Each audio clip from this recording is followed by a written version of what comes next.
दिल जिसे बेपनाह चाहता है, दिल जिसे बेपनाह चाहता है, अब उसी से पनाह चाहता है। जहां जहां आवाज सुनी जा रही है, सभी सुनने वालों को नाचीज मोहम्मद नईम का मौदेबाना, प्यार भरा, पुरखुलूस और सबसे बढ़ के दिल की गहराइयों से अस्सलाम वालेकुम। कहिए मेरे दोस्तों, मिजाज कैसे हैं? उम्मीद करता हूं ठीक ठाक होंगे, अपना और अपने लोगों का ख्याल रखते होंगे। जिंदगी में यही वो लोग हैं जो आसपास हैं, जो आपको अपनी मोहब्बत की कदर अक़दार बताते हैं। और असल इंसान वही है जो इन कदरों को पहचानता है और मोहब्बतों की कदर करता है। क्योंकि दुनिया में दो तरह के लोग हुआ करते हैं। एक तो वो जिन्हें सारी उम्र कोई प्यार करने वाला, मोहब्बत करने वाला नहीं मिलता, और दूसरे वो जिन्हें मोहब्बत करने वाले तो मिलते हैं लेकिन उसकी कदर नहीं करते। जैसे कि आप जानते हैं कि ये नया सिलसिला जो कि मोटिवेशनल थॉट्स के ऊपर है, और जिसमें डेली बेसिस में मैंने आपसे वादा किया है कि कोई ना कोई ऐसी चीज़ जो कि ज़िंदगी का सबक सिखा जाए, जो कि ज़िंदगी से आपको करीब कर जाए, जो लोगों की कदर आपको बता जाए। ये ज़िंदगी में छोटी छोटी जो बातें हैं उनकी अहमियत को हम जाने, पहचाने, उस चीज़ को रियलाइज़ करें कि कहाँ हम ठीक हैं और कहाँ हम गलत हैं। तो आज की जो नशिस्त है वो उसी चीज़ पर मबनी है, जिसका एक थॉट ये है कि हमारे तरफ, हमारे घर में कई ख़वातीन मौजूद हैं, कई रिश्ते मौजूद हैं, जो कि बहन की सूरत में है, माँ की सूरत में है, बेटी की सूरत में है, भाभी की सूरत में है। मुख्तलिफ रिश्ते हैं जो हमारे अतराफ बिखरे हुए हैं, और यही वो रिश्ते हैं जो गुलाब की सी महकार लिए जिंदगी के चमन में हमेशा महकते रहते हैं, और हमें इनकी कदर करनी चाहिए।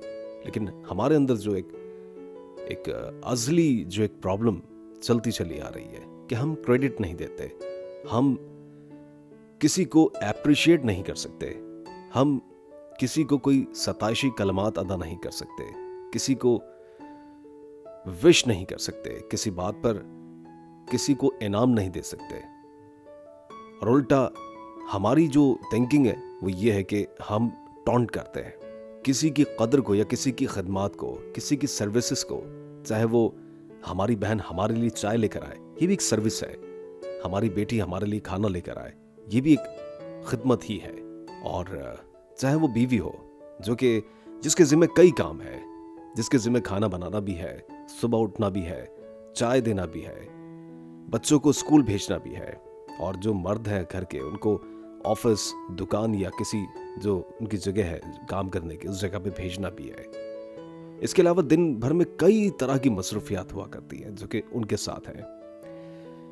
घर में खाना बनाने से लेके कपड़े धोने तक, और मुख्तलिफ चीज़ें मैनेज करते करते, या बच्चों को स्कूल जब रिसीव बच्चे होते हैं और उसके बाद उनके ट्यूशन का या कोचिंग का सिलसिला जो है, उसके बाद फिर उनका अगर मदरसा वगैरह है, कोई ऐसी चीज़ है उस पर भेजना, उसके बाद उनको वापस लेकर आना, और उसके बाद फिर खाना है उनका, और दीगर ज़रूरियात हैं, उनके कपड़े हैं, उनके कपड़े धोने हैं, इस्त्री करने हैं। घर के जो मर्द हैं उनके लिए चीज़ों को मैनेज करना है कि अगर वो शाम को वापस घर पर लौटेंगे तो उनके लिए खाना बनाना है।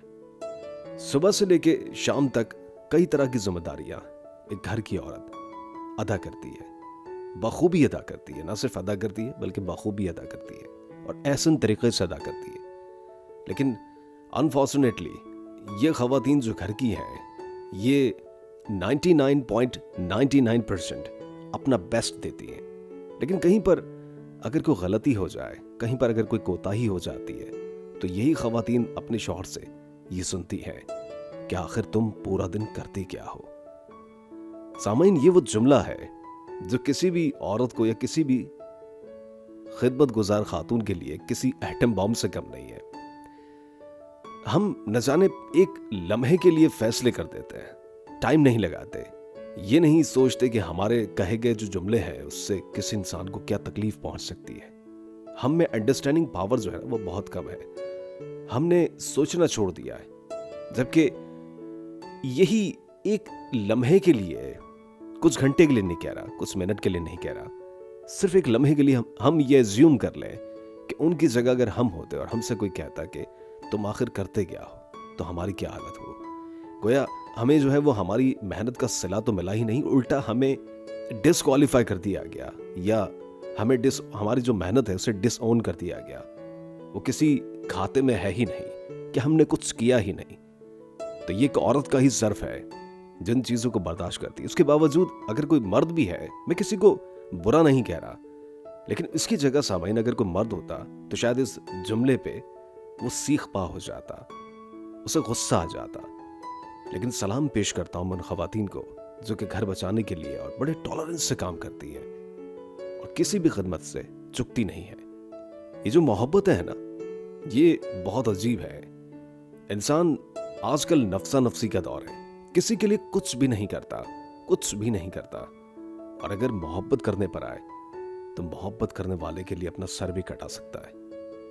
ये इंसान की नफ्सियात है जिससे उसकी मोहब्बतें वाबस्ता हो जाती हैं, उसके लिए वो कुछ भी करने को तैयार हो जाता है। तो ये खातून का, एक औरत का ही ज़र्फ है कि वो सुबह से लेकर शाम तक बच्चों की, शौहर की, और अगर सास है और अगर नंदे हैं तो उनकी खिदमत गुजारी करती है। उसके बावजूद कभी कभी वो कुछ ऐसी चीज़ें एक्सपेक्ट करती है जो कि एक औरत का हक है। तो कहीं हमें शायद ये रियलाइज करना चाहिए कि हमें उसको वो हक देना है। अब चाहे वो बेटी की सूरत में वो अपने बाप से तलब करे, वो बहन की सूरत अपने भाई से तलब करे, या बतौर बीवी अपने शौहर से कुछ मांग ले, तो मेरे ख्याल है इनकार का कोई जवाब बनता नहीं, अनलेस के कोई ऐसी चीज़ है जो कि आप दे ही नहीं सकते। लेकिन कोई ऐसी ख्वाहिश जिसका इजहार अगर वो करती है तो उसे ज़रूर देना चाहिए। मेरा ख्याल है कि मैं नहीं समझता कि उसने कोई ख़ास ऐसी कोई बड़ी चीज़ मांग ली होगी। मुझे लगता है कि वो सिर्फ बदले में आपसे रिस्पेक्ट चाहती है। मुझे लगता है कि सिर्फ बदले में वो आपसे चाहत चाहती है। मुझे लगता है कि वो छोटी छोटी खुशियों को आपके साथ सेलिब्रेट करना चाहती है। घर आप जल्दी आते हैं तो वो उस चीज़ को सेलिब्रेट करना चाहती है, जिसमें एक शौहर है जो कि फ़ोन पर ये कह देता है कि मैं जल्दी आ रहा हूँ, आज मेरे बॉस ने मुझे जल्दी छोड़ दिया, या मेरा काम जल्दी ख़त्म हो गया है। उसके बाद उसका दिल भाग भाग हो जाता है। देखिए ना, ये एक ज़र्फ है। उसके बाद जब वो घर लौटता है और आते आते अपनी बीवी के लिए कुछ फूल लेकर आता है, कुछ समोसा है, चाय, इवन के कुछ भी है, ये सिर्फ वो अपना एक चेहरा ही दिखा देता है, लेकिन वो बीवी जो है उसे देखकर खुश हो जाती है। तो इतनी सारी कुर्बानियों के अगेंस्ट अगर एक औरत अपने शौहर से सिर्फ एक स्माइल चाहती है कि शाम को उसका शौहर जब घर पे आएगा तो एक स्माइल पास करेगा, और उसके लिए गिफ्ट्स ना सही, कोई तोहफे तोहफे ना सही, कोई लाखों करोड़ों के जवाहरात ना सही, लेकिन एक स्माइल वो अपने चेहरे पे सजाए। तो आइए हम कोशिश करें कि चाहे घर का कोई भी रिश्ता हो, चाहे वो बीवी का हो, चाहे माँ बाप का हो, चाहे बहन भाइयों का हो, चाहे दोस्त अकारिब का हो, तो हम उन्हें वो हक ज़रूर दें। यही मैं एक्सपेक्ट करता हूँ, और यही मेरी आज की नशिस्त का एक जो लुब्बुल-लुबाब है वो ये है। इंशाअल्लाह कल किसी नई बात के साथ, किसी नई नशिस्त के साथ दोबारा हाजिर होऊंगा। मांगे उस ज़ात से जो किसी की मोहताज नहीं। मोहम्मद नईम को इजाज़त दीजिए। अल्लाह ने के बाद।